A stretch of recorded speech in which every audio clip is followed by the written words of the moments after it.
এইটো আপোনালোকে জানে যে আমাৰ ধুবুৰী, নগাঁও, মৰিগাঁও, বৰপেটা, সাউথ সালমাৰা, গোৱালপাৰা আদি বিভিন্ন জিলাত আমাৰ খিলঞ্জীয়া লোকসকল তাত যিহেতু আমি সংখ্যালঘিষ্ঠ খিলঞ্জীয়া লোকসকলে যথেষ্ট নিৰাপত্তাৰ প্ৰশ্ন তেওঁলোকে সদায় সন্মুখীন হৈ থাকিব লাগে।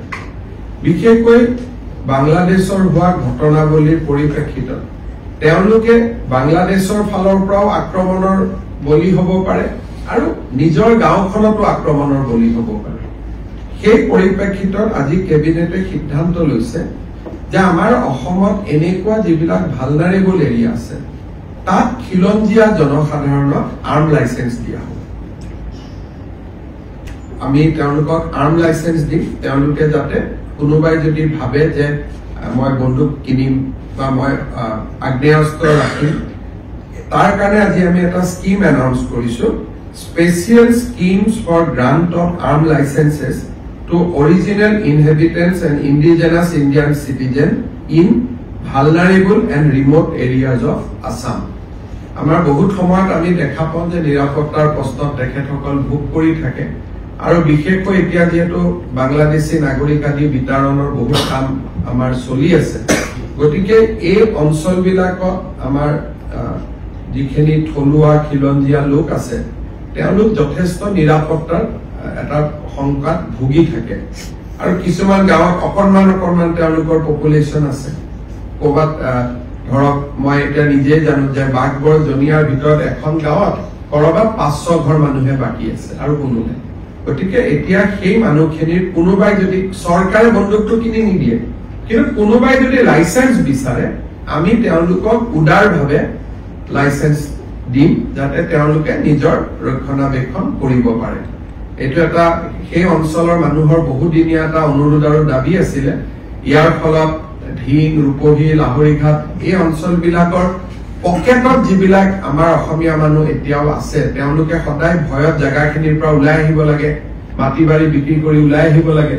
এতিয়া আমি তেওঁলোকক কৈছো যে চৰকাৰে আপোনালোকে লাইসেন্স খোজক, আমি আৰ্মছ লাইসেন্স আপোনালোকক দি দিম, আপোনালোকে তাত অন্তত এটা সাহসেৰে সৈতে থাকিব পাৰিব। চৰকাৰেতো সাহস দিয়ে আছে, এটা অতিৰিক্তভাৱেও আপোনালোকে এটা সাহস পাব। এই এটা সিদ্ধান্ত আজি কেবিনেটে খুব এটা ইম্পৰ্টেণ্ট মাইলষ্টন। বহুত দিনৰ পৰাই দাবীবিলাক অসম আন্দোলনৰ সময়ৰ পৰাই দাবীবিলাক আছিলে কিন্তু কোনো চৰকাৰে সাহস কৰা নাছিলে যে আমি দিব পাৰিম নোৱাৰিম। এই দাবীবোৰ আজি নহয়, অসম আন্দোলনৰ দিনাখনৰ পৰাই দাবীবোৰ আছিলে আৰু তেতিয়াই যদি আমাৰ থলুৱা মানুহখিনিক আৰ্ম লাইসেন্স আমি দিলোহেঁতেন হয়তো বহুত মানুহ নিজৰ ঘৰ মাটি বিক্ৰী কৰি নাহিলেহেঁতেন। আজি কেবিনেটে যিটো আমাৰ যিটো জাতি মাটি ভেটিৰ যিটো কল্পনা তাক আমি আগুৱাই লৈ গৈ আজি আমি সিদ্ধান্ত লৈছো যে য'তে অসমীয়া মানুহ সংখ্যালঘিষ্ঠ, থলুৱা মানুহ, জনজাতীয় লোক য'তেই সংখ্যালঘিষ্ঠ তেওঁলোকে তাতে আৰ্মছ লাইসেন্সৰ কাৰণে আবেদন কৰিব পাৰিব আৰু চৰকাৰে উদাৰভাৱে তেওঁলোকক আৰ্মছ লাইসেন্স দিয়াৰ ব্যৱস্থা কৰিব। কিন্তু এইটো নহয় যে আমি বন্দুকটো কিনি দিম, সেইটো কনফিউজ কৰিব নালাগে। আমি কাকো বন্দুক কিনি নিদিও, কিন্তু কোনোবাই যদি আৰ্মছ বিচাৰে তেতিয়াহ'লে আমি তেওঁলোকক আৰ্মছ আমি দিয়াৰ ব্যৱস্থা কৰিম।